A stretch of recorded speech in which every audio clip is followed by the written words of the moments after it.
Asian markets rally after China signals willingness to restart trade talks with the US. Tech giants report record profits as the AI boom fuels growth across cloud, advertising and automation. And we explore the impact of the climate crisis on agriculture as farmers in Chile struggle to adapt. Hello, I'm Taiba Aydin with the latest business and finance news here on TRT World.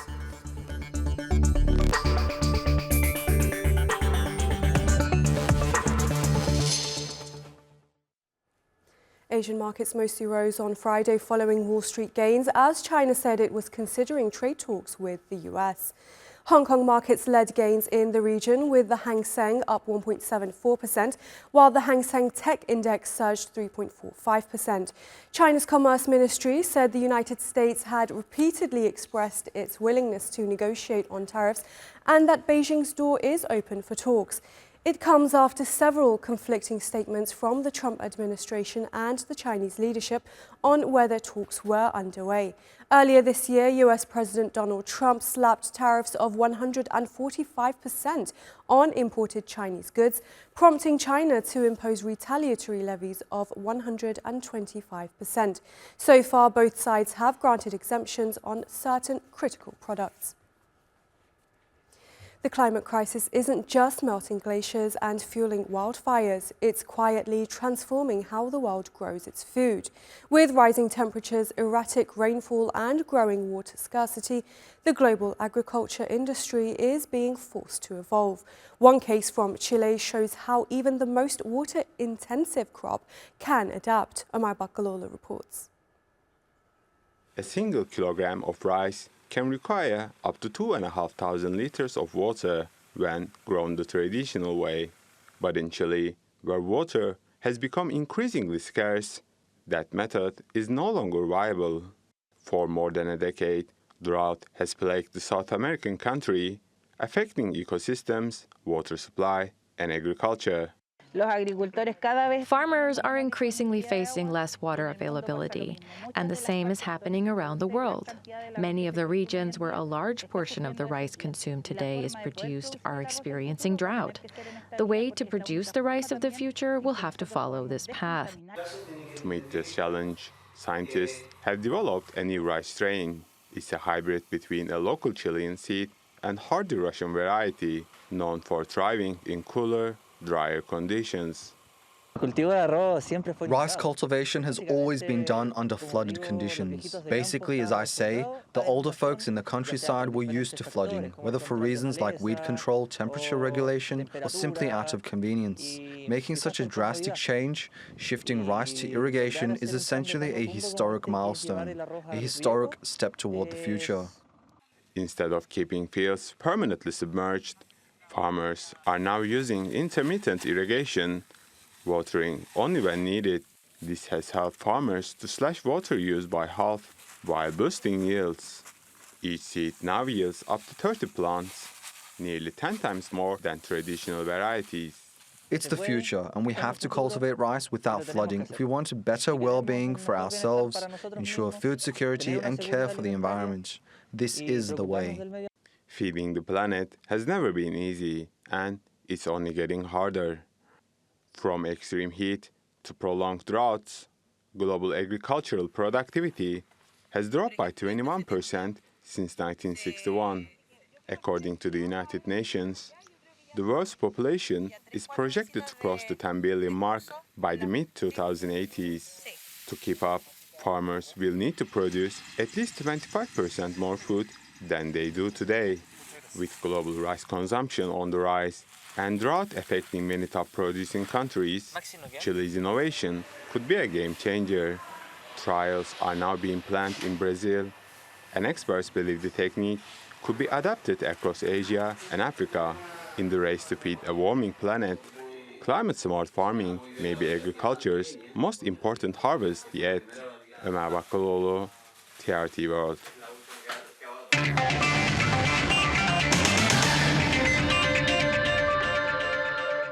Now a quick look at some of the other top business stories from around the world. US manufacturing slowed again in April as new tariffs raised prices and caused shipment delays, with some companies starting to cut jobs. The manufacturing index dropped to around 49, showing the sector is still under pressure. Tariffs on Chinese goods are now as high as 145%, adding more strain on US factories. South Korea's factory activity also fell sharply in April, hitting its worst level in over 2 years. The government says new orders and exports dropped as US tariffs pushed costs higher and weakened demand. The manufacturing index fell to 47.5, the lowest level since 2022. Business confidence also dropped to its weakest level since the pandemic, with many firms cutting jobs. The Mexican government is officially cutting the work week from 48 to 40 hours. Announced on Labor Day, this historic shift will roll out gradually and be fully in place by January 2030. It's part of the broader labor reform agenda under President Claudia Sheinbaum and comes just as Mexico avoids a technical recession. And Standard Chartered has posted a $2.1 billion profit in the first quarter, up from $1.9 billion a year ago. The boost came from solid gains in wealth management and global markets, outperforming expectations.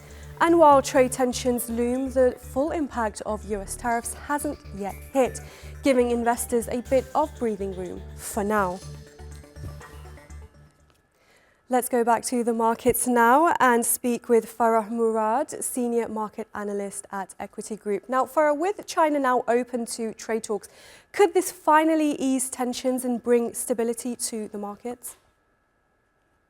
Thank you, Taiba, for having me. I mean, we've seen this before, by the way. Whenever we had some signals, some positive signals, we've seen the markets reacting positively. But I think markets right now, they're more convinced that these stocks can potentially be positive. The China statement that the door is open for trade talks, I think it comes at crucial timing. If you remember, post this positive sentiment, we've thought, and investors thought, that there's a long period of uncertainty. We need to remember we had a huge drop. If you remember as well, we discussed bargain hunting at the levels that were kind of interesting to enter. And given the timing right now for positive talk, I don't think it's just symbolic. I think if we pair it as well with the US willingness to talk again, it definitely breathed life back to risk appetite globally. Right, and so do you see this as adding more uncertainty to the markets at the moment? Honestly, we need to also maybe describe how investors right now they're pricing uncertainty as the normality. And after a couple of weeks of high volatility, we've seen a bit of rebound. Gold, for example, is also dropping a little bit.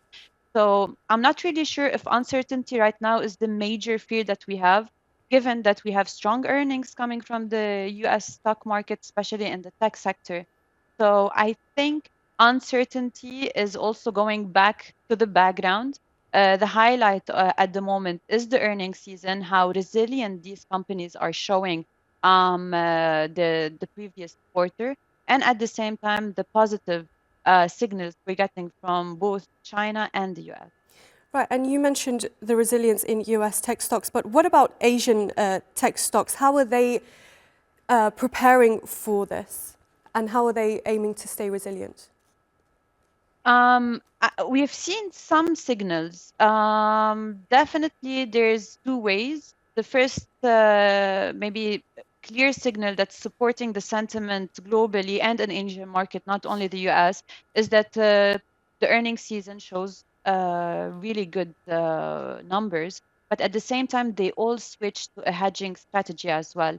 As we've seen, not even in Asia, for example, Apple, the supply chain issue. They switched from China to Vietnam and India. So there's always alternative in the Asian markets. And so far, it's showing that they are hedging possible risk in the supply chain and big changes in tariff as well. Right, Farah Murad from the Equity Group, thank you very much for your analysis. Thank you for having me. Tech giants are riding an AI-fueled earnings boom as demand for artificial intelligence surges. It's transforming industries, but ethical concerns and regulatory hurdles loom large. Emre Boz looks at the industry's recent growth. Satellites and space technology transformed the way humans communicate, explore, and use data. They delivered global internet and telecommunications, unlocking new frontiers in scientific discovery. Now, artificial intelligence is poised to surpass this revolution. We now internalize that AI is likely going to be quite an extraordinary industrial revolution in the sense that this new technology is going to enable a new industry that I just mentioned, AI factories, the production of intelligence, but it's going to go back and revolutionize and transform every other industry.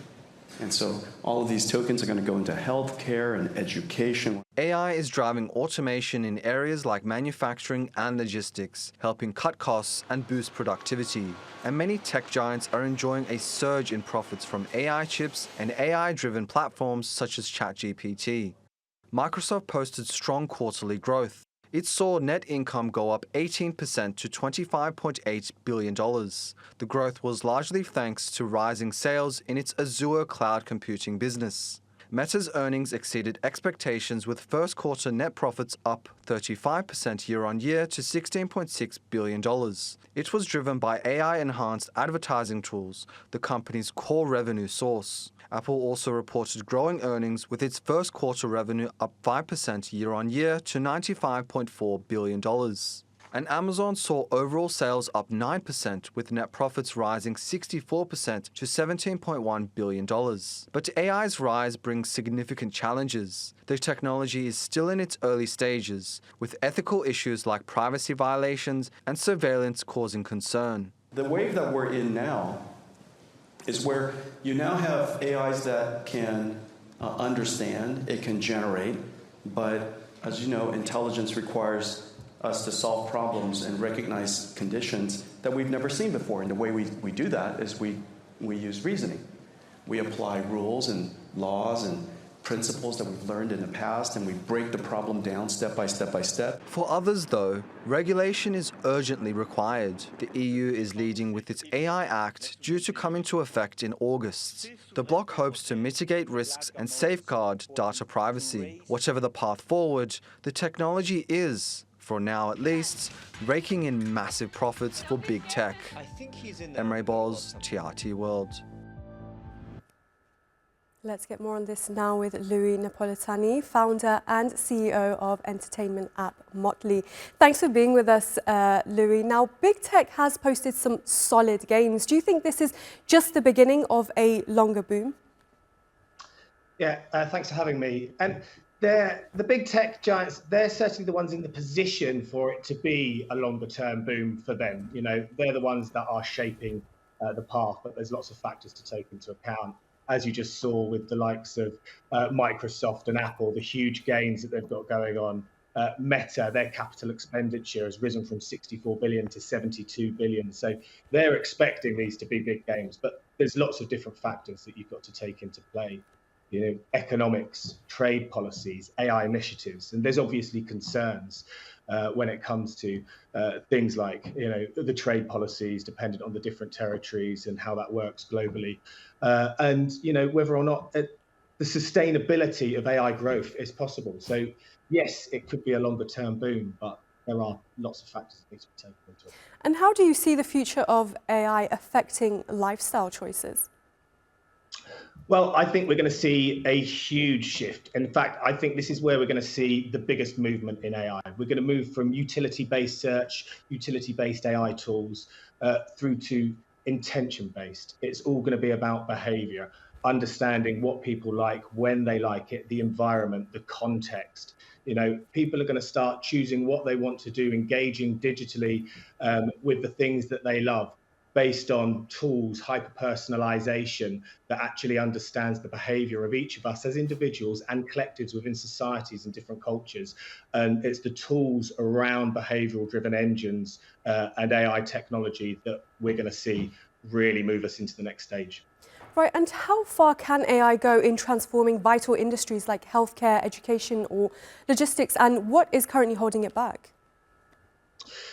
So it can go extremely far. I mean, diagnosis, faster, more accurate detection of diseases, personalized medicine, treatment plans based on genetics and lifestyle. Education, once again, personalized learning, it can adapt to pace and style of individual students. Things that can hold these back, for example, within the medical industry, regulations, high liability, and a need for FDA, EMA approvals, and data privacy and fragmentation, sensitive siloed data across providers. And these aren't perfect in the human world, as it were, that when it's managed by humans. So we need to make sure that governance is in place, new laws, legislation are moving fast, which they're currently not moving fast enough. Right, and you mentioned regulations there. Now, companies are racing ahead with AI, but regulators are moving as fast. How do you see that developing? So regulation, governance is very, very important. You break it down into 4 segments. Law, what are the laws governing the particular territory? What are the norms? What is socially accepted amongst these particular cultures or territories? Market forces, what is pushing the market forward? What are the industry standards? And then the 4th one is environment. What's shaping the environment, the architecture of the environment? You need to then bring in what we would call a human loop that governs this, but actually it's a societal loop, because you can't have one or a small group of people governing this. You need to bring in a wider societal committee, let's say, that look at all of these sections and move quickly with it, because this is the thing with governance as well. It's not a static thing. It's something that needs to continually move and evolve as human civilization and societies do. Right, Louis Napolitani, we will have to leave it there. Thank you very much for joining us. Thank you.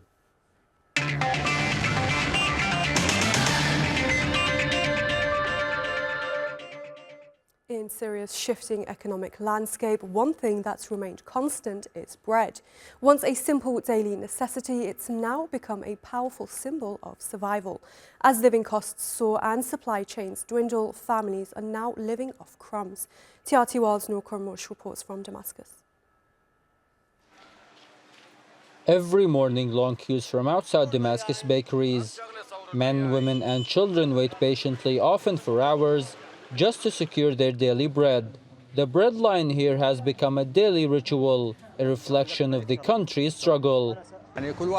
All people here are trying to live day by day. I make around 300,000 Syrian liras, which is about $30 per month. We try to sustain ourselves with what little we can provide. For example, it cost me 60,000 liras just to buy bread. This greatly affects my living situation, like it does for everyone here. The inability to provide basic goods has turned survival into a daily challenge. But even with support, families must stretch every Syrian pound to make ends meet. We have survived 14 years of war, and we have suffered greatly to provide basic necessities. The situation is very difficult. Providing bread and groceries is not an easy task, and we are trying to work in any way we can just to survive.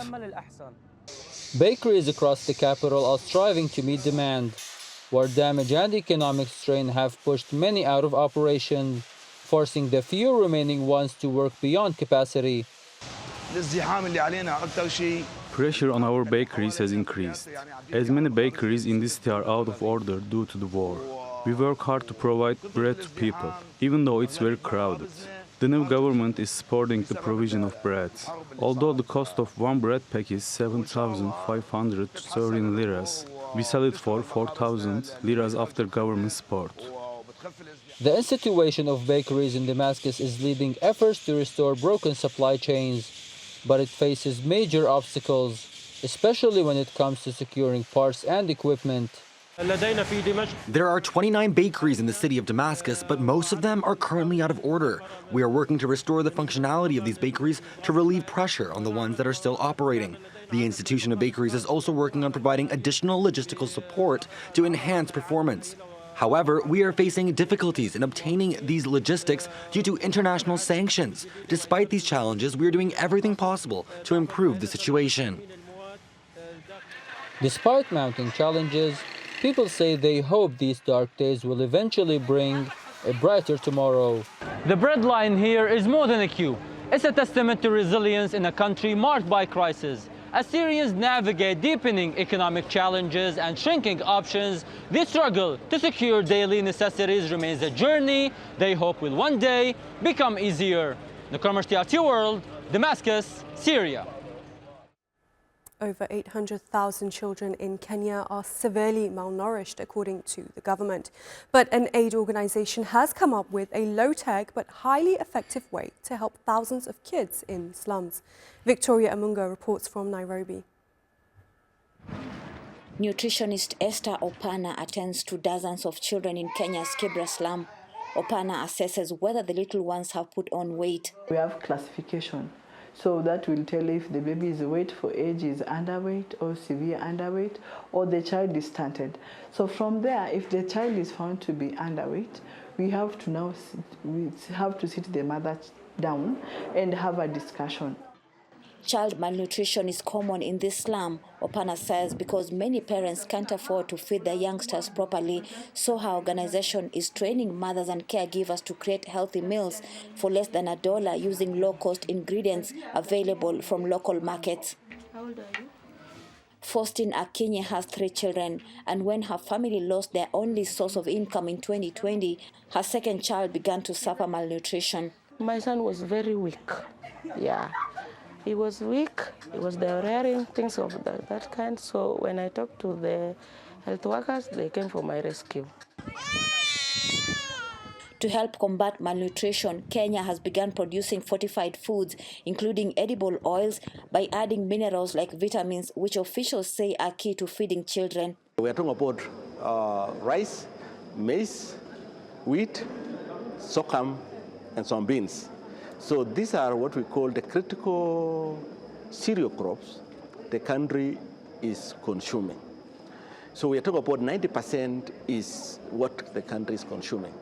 A major international charity, the Global Alliance for Improved Nutrition, or GAIN, says enhancing nutritional content is crucial in ensuring the public have access to healthy food. We don't want to waste time until a child is malnourished to come and intervene. We started looking at post-production. How is this food stored? How is this food transported? How is this food? How is value added to this food? Officials say that Kenya has made significant progress in reducing stunted growth among children, but many are still at risk. At least 45% of all under 5 deaths of children in Kenya are associated with malnutrition. Although thousands of these kids are in dire need of help, only 20% receive assistance. But with programs such as this, infants in the slums have hope to survive. Victoria Amunga, Africa Matters, Nairobi, Kenya. At least 45% of all under 5 deaths of children in Kenya are associated with malnutrition. Although thousands of these kids are in dire need of help, only 20% receive assistance. But with programs such as this, infants in the slums have hope to survive.